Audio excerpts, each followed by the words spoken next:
بتاتا ہوں ابھی آپ کو وہ روایت بتاتا ہوں. اور امت کے لیے قرآن و اہل بیت سے تمسک، جتنا تمسک زیادہ ہوگا گناہ اور خطائیں کم ہوں گی، جتنا تمسک کم ہوگا گناہ اور خطائیں زیادہ ہوں گی. تو امام سے جب پوچھا گیا کہ ما هو المعصوم، معصوم کون ہوتا ہے، امام نے فرمایا معتصم بحبل اللہ. معتصم بڑا ایک اچھا لفظ ہے، لیکن ایک خبیث عباسی خلیفہ کے نام ہونے کی وجہ سے بدنام ہے. وہ نام ویسے اپنی جگہ پہ بڑا پیارا ہے، معتصم باللہ. اس کا معنی پتہ کیا ہے؟ جس نے اللہ کے دامن کو مضبوطی سے تھاما ہو. لیکن اس نے پتہ نہیں کیا تھاما کہ اللہ کی لعنت ہے اس پہ. توجہ فرما رہے ہیں؟ چونکہ کبھی کبھی نام الٹے بھی رکھ دیے جاتے ہیں، ٹھیک ہے نا؟ تو یہ بھی ایسا ہی بدنام کر دیے لفظ کو بھی. معتصم کا معنی کیا ہے؟ کسی چیز کو پکڑ کر کسی خطرے سے محفوظ ہو جانا. کسی چیز کو تھام کر، جیسے کوئی پانی میں ڈوب رہا ہو اور اس کو اوپر سے کوئی لائف جیکٹ پھینکے اور وہ لائف جیکٹ کو پکڑ کے پہن لے اور بچ جائے. یہ معنی اس کا. عصمت، اصل میں عصمت سے یہ لفظ ہے معتصم، بچنے کا معنی ہے اس میں. معصوم، توجہ فرمائیں، امام نے گہرائی بتائی ہے روایت میں. معصوم کیوں معصوم ہوتا ہے؟ فرمایا معصوم معتصم ہوتا ہے، یعنی جس نے مضبوطی سے کس کو تھاما ہوتا ہے؟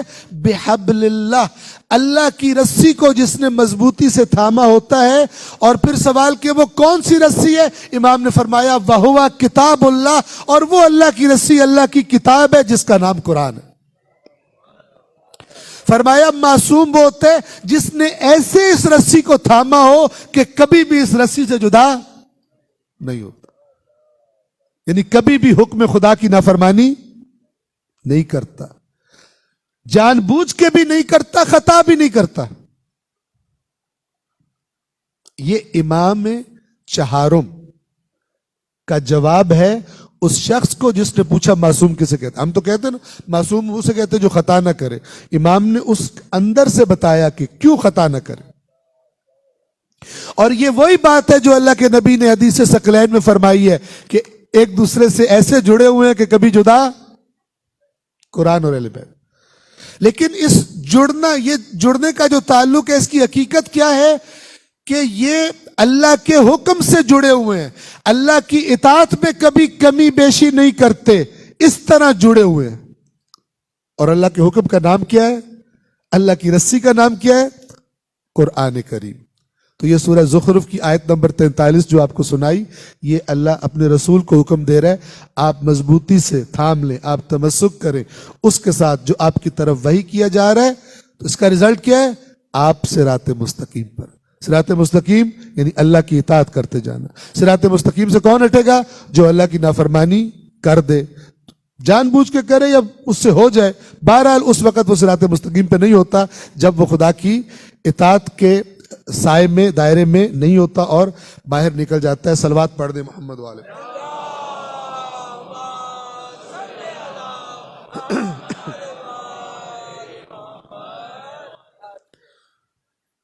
انشاءاللہ واضح ہے یہاں تک. اب آئیے یہ قرآن مجید کا کیا معاملہ ہے. یہ میں آپ کو پورے ذمہ داری سے اور پورے یقین سے کہہ رہا ہوں، اور یقین میرا اپنا گھڑا ہوا نہیں ہے. جو کچھ آیات قرآن سے سمجھ آئیے اور جو کچھ فرامین رسول پاک سے سمجھ آئیے، جو کچھ نہج البلاغہ کے اندر میں نے قرآن کے بارے میں پڑھا ہے، جو کچھ میں نے مثلا الکافی میں روایات معصومین میں اہل قرآن کے بارے میں پڑھا ہے، اس سارے کی روشنی میں آپ سے کہہ رہا ہوں کہ اگر آپ اس قرآن مجید کے ساتھ آپ کی اچھی اٹیچمنٹ نہیں ہے، پکا رشتہ نہیں ہے، وہ رشتہ جو اللہ چاہتا ہے، نہ وہ رشتے جو ہم نے بنائے ہوئے ہیں، وظیفوں والے رشتے، تعویذوں والے رشتے، پتہ نہیں زعفران سے لکھنے والے رشتے، ان میں سے کوئی رشتہ جو ہے نا وہ نہیں ہے جو اللہ نے اصل میں کہا ہے کہ تمہارا یہ رشتہ ہو قرآن سے۔ ہم بہت سمجھدار لوگ ہیں، یہ پوری امت اس معاملے میں بڑی سمجھدار نکلی ہے، بڑا ہائی آئی کیو ہے ان کا، کہ وہ کام جس کا مطالبہ کیا اللہ نے ان سے قرآن کے بارے میں کہ یہ قرآن تمہیں اس لیے دے رہا ہوں، یہ وہی کام نہیں کرتے۔ بڑے انٹیلیجنٹ، شیعہ بھی اور سنی بھی، مجموعی طور پر بڑے انٹیلیجنٹ ہیں کہ قرآن سے دوسری تیسرے درجے کے کام جن کی اتنی امپورٹنس ہی نہیں ہے، وہ بہت ہی نچلے لیول کے، اس کی بڑی امپورٹنس ہے، لیکن جو اللہ نے قرآن کے بارے میں اصل مطالبہ کیا ہے، جو رسول نے مطالبہ کیا ہے، جو اہل بیت اطہار نے مطالبہ کیا ہے، وہ کام دکھائی نہیں دیتا زندگیوں میں، رواج ہی نہیں ہے اس کا زندگیوں میں۔ اور وہ کیا ہے؟ سمپل، قرآن مجید کو پڑھو تاکہ اس سے ہدایت حاصل کرو، اس سے تمہیں پتہ چلے کہ اللہ بندے سے کیا چاہتا ہے۔ اور جب ایک عمر گزر جاتی ہے اور قرآن کے ساتھ یہ تعلق نہیں ہوتا، اور پھر کسی حادثے کے نتیجے میں سنجیدگی سے قرآن پڑھنے کا موقع ملے تو انسان کو لگتا ہے میں کسی اور ہی وادی میں آ گیا ہوں۔ اندر کی آنکھ سے دکھائی دیتا ہے تو وہ جو اللہ کو دیکھنا چاہتا ہے وہ اللہ کی آیات میں اللہ کو دیکھ سکتا ہے، وہیں پر اللہ کا جلوہ وہ نظر آئے گا، اور اللہ کہیں دکھائی اپنے کلام میں، اپنی آیات میں جلوہ گر ہے اللہ۔ اور وہ جب پڑھتے تو کہتے ہیں اللہ تو بڑا سخت ہے۔ اللہ سخت نہیں ہے، پرابلم ہماری ہے اصل میں۔ اللہ تو پہلے دن سے ویسا ہی ہے جیسے اس نے اپنے آپ کو بیان کیا قرآن میں۔ آپ کو ایک چھوٹی سی پیاری سی مثال دیتا ہوں تاکہ پتہ چلے اللہ سخت کیوں لگتا ہے۔ ہمارے اصل میں ہماری ایکسپیکٹیشنز کچھ اور ہیں، اور جب وہ قرآن والا اللہ ہماری ایکسپیکٹیشنز پر پورا نہیں اترتا، کیونکہ میں جو آپ کو اللہ بتاؤں گا نا، مجھے ڈر بھی ہوگا کہ اگر اللہ زیادہ سخت بتایا تو اگلی دفعہ یہ کہیں گے اس کو بلاؤ ہی مت۔ اور اگر بانی نے کوئی لفافہ میرے لیے رکھا ہوا ہے تو اگر بانی خوش نہ ہوا تو اس لفافے کے اندر سے نوٹوں کی تعداد کم نہ ہو جائے۔ توجہ فرما رہے ہیں؟ تو میں پھر اللہ کو بھی آپ کے مزاج کے مطابق بنا کے پیش کروں۔ ائمہ نے خبردار کیا، اللہ کو جاننا چاہتے ہو اللہ کے اپنے کلام میں جا کے دیکھو۔ مولا علی کو پہچاننا چاہتے ہو، سنتے رہنا بعد میں، پہلے مولا علی کا اپنا کلام بھی تو ہے نا ایک کتاب کی شکل میں تمہارے پاس۔ اگر سمجھدار ہو تو پہلے کلام علی کے اپنے کلام سے علی کو پہچان لو، بعد میں جتنی مرضی تقریریں خطیبوں کی سنتے رہنا۔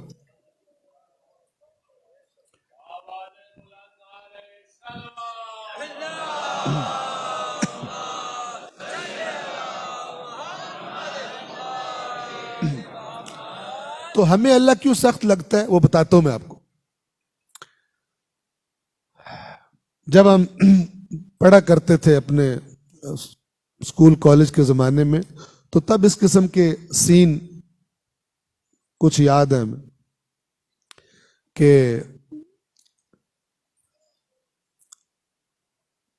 دو پورشنز میں بٹ جاتے تھے، جنہوں نے میٹرک کرنا ہوتا تھا وہ الگ ہو جاتے، جنہوں نے او لیولز کرنا ہوتا تھا وہ الگ ہو جاتے تھے۔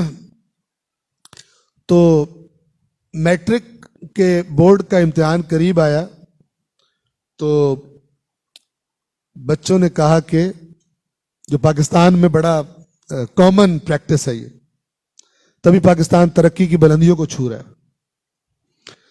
تو بچوں کو فکر ہوئی کہ امتحان قریب آ گیا، تو صحیح والے بچے تو کتابوں کے پیچھے جاتے ہیں اور جو بہت صحیح بچے ہوں وہ ایگزامینر کے پیچھے جاتے ہیں کہ پتہ کرو کون آ رہا ہے، ایگزامینر کون ہے۔ جس نے امتحان لینا. اللہ کیوں سخت لگتا ہے وہ بتا رہا ہوں آپ کو. چونکہ انفارمیشن ہی غلط ہے اللہ کے بارے میں، پھر جب اصلی سے ملاقات ہوئی تو کہتے ہیں بڑا سخت ہے. سنیں، تو بچوں نے کوشش شروع کی، رابطے کیے کہ ہمارا جو سینٹر بن رہا ہے اس میں کون آ رہا ہے.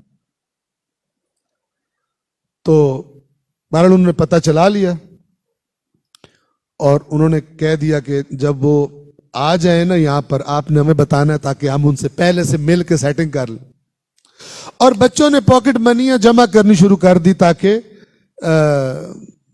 نمبر اچھے آئیں. تو دن قریب آ گئے. ایک دن ان کو اطلاع ملی کہ جو ایگزامینر صاحب ہیں وہ آ چکے ہیں.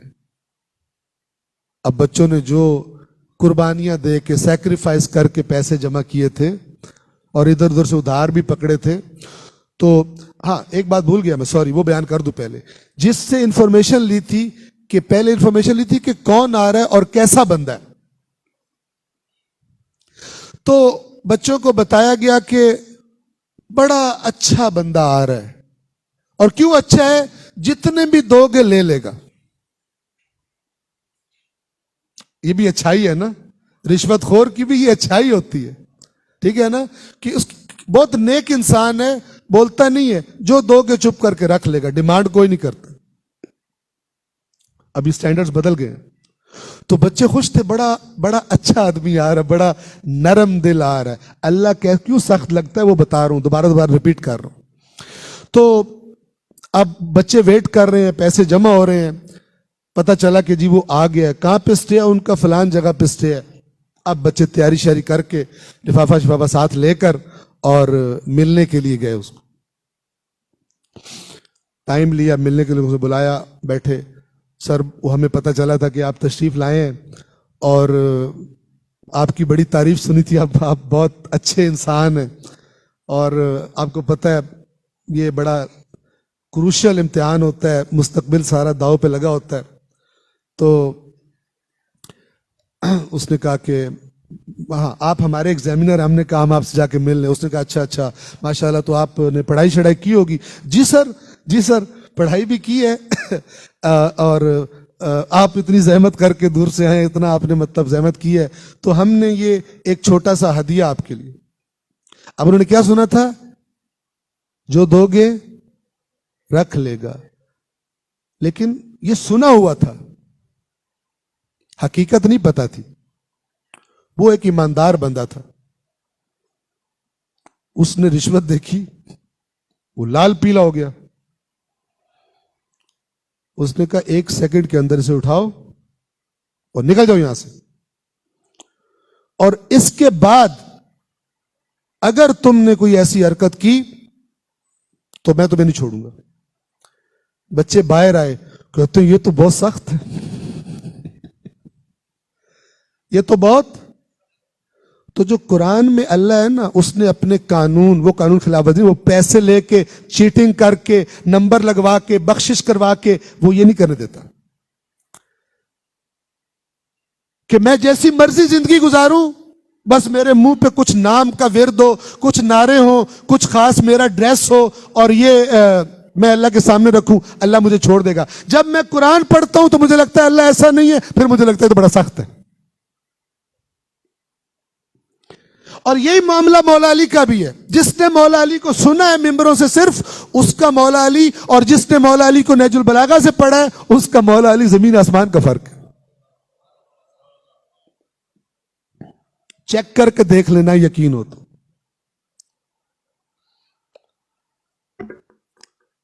کلام علی پڑھ کے دیکھیں، اور مجھے توفیق ملی تو تھوڑا سا میں آپ کو انشاءاللہ ان دنوں میں میری کوشش ہے کہ وہ بھی سناؤں گا. صلوات پڑھے مولا کی ذات اقدس پر.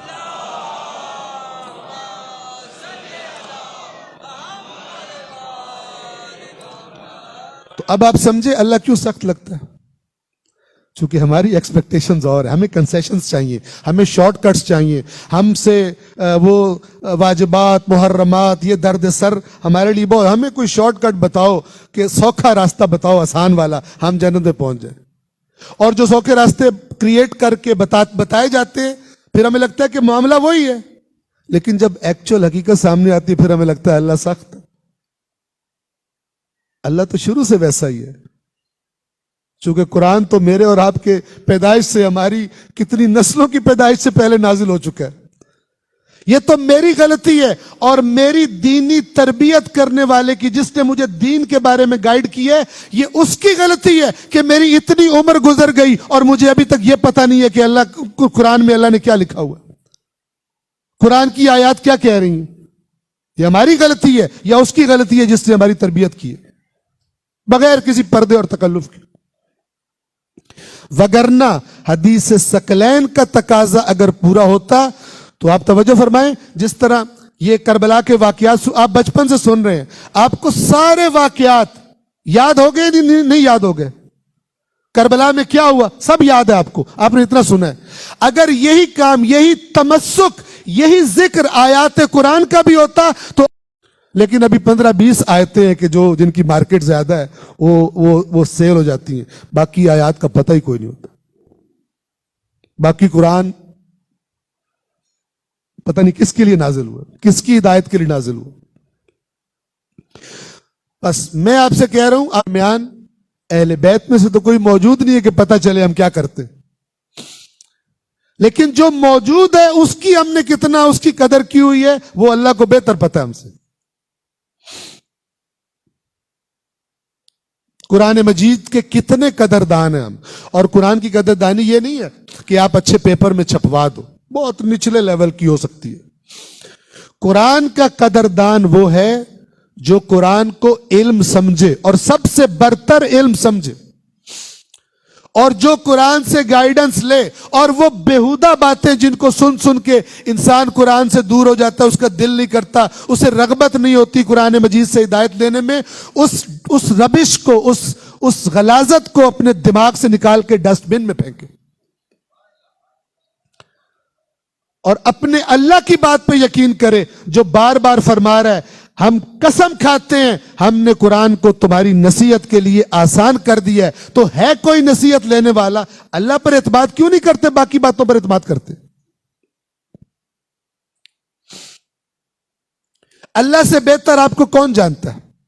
اللہ سے بہتر انسان کو کون جانتا ہے؟ جو خالق ہے انسان کا، جو خالق ہے انسان کی عقل کا.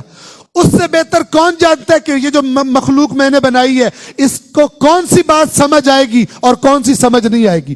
جب وہ کہہ رہے کہ یہ کتاب میں نے تمہاری نصیحت کے لیے آسان کر دی ہے کوئی نصیحت لینے والا؟ تو کتنی بڑی گستاخی ہے اللہ کی بات پر بات کی جائے. قرآن مشکل ہے. یہ فائل جب قیامت کے دن کھولے گی دیکھیے کیا ہوتا ہے. جنہوں نے قرآن کے بارے میں شکوک و شبہات ڈالے، آپ کیا سمجھتے ہو اہل بیت سے امت کو دور کرنے کے لیے جھوٹ بولے گئے یا نہیں بولے گئے؟ کتنے سال تک علی اور اولاد علی ممبروں سے برا بھلا کہا جاتا یا نہیں کہا جاتا؟ آپ کا خیال میں کہتے تھے ہم کہہ رہے ہیں؟ وہ کہتے تھے رسول پاک نے کہا ہوا. ادھر اس کندھے پہ رکھ کے بندوق چلاتے تھے. گھڑی گئی روایات. تو آپ کا کیا خیال ہے؟ شیطان کو اہل بیت یاد تھے کہ ان کے خلاف کام کرنا ہے، قرآن بھول گیا تھا شیطان کو. قرآن کو اس امت سے لے لینے کے لیے بھی ایسی جھوٹی روایات اور باتیں گھڑی گئی کہ جن کو پڑھ کر بندے کا اعتماد ہی قرآن سے اٹھ جائے. کوئی سمجھے یہ تبدیل ہو گیا ہے، کوئی سمجھے یہ پتہ نہیں کوئی اور ہے، مولا علی کا اور قرآن تھا، یہ اور قرآن ہے، اور بالآخر نتیجہ یہ نکلے کہ نہ قرآن اس کے پاس رہے نہ اہل بیت اس کے پاس رہے. چونکہ ہدایت کی ضمانت کس کی ہے؟ یہ بات میری توجہ سے سنیے اور میں آپ کی زحمت تمام کروں آج کے لیے. یہ بہت امپورٹنٹ نکتہ ہے. آپ فرض کریں جب اللہ کے نبی یہ فرما رہے تھے اس زمانے میں کہ میں ان قریب تمہارے درمیان سے چلا جاؤں گا اور میں تمہارے درمیان دو قیمتی چیزیں چھوڑ کے جا رہا ہوں، شیطان وہاں پہ ہوگا یا نہیں ہوگا؟ جو ہدایت کا مرکز ہے سب سے زیادہ تو شیطان کا رڈار وہیں پہ ہوگا، کیونکہ اس نے تو فائٹ کرنی ہے نا، اس نے تو اس ہدایت سے لوگوں کو دور کرنا ہے. تو بڑے معذرت سے ایک سمجھانے کے لیے جو بات کرنا چاہتا ہوں اس لیے کہہ رہا ہوں کہ فرض کریں